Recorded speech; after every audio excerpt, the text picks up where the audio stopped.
You ask Tiger to solve.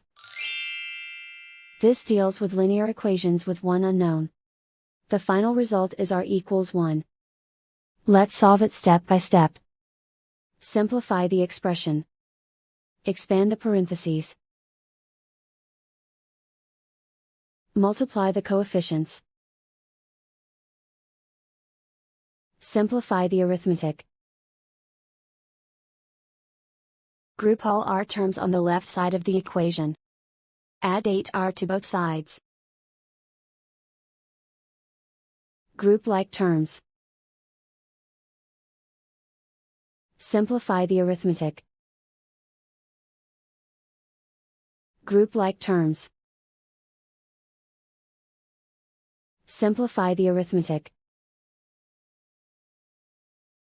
Group all constants on the right side of the equation. Subtract 6 from both sides. Simplify the arithmetic.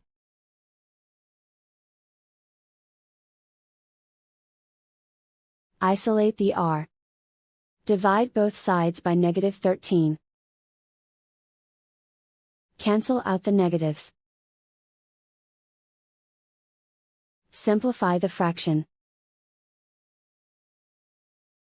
Cancel out the negatives. Simplify the fraction. And so the final result is r equals 1.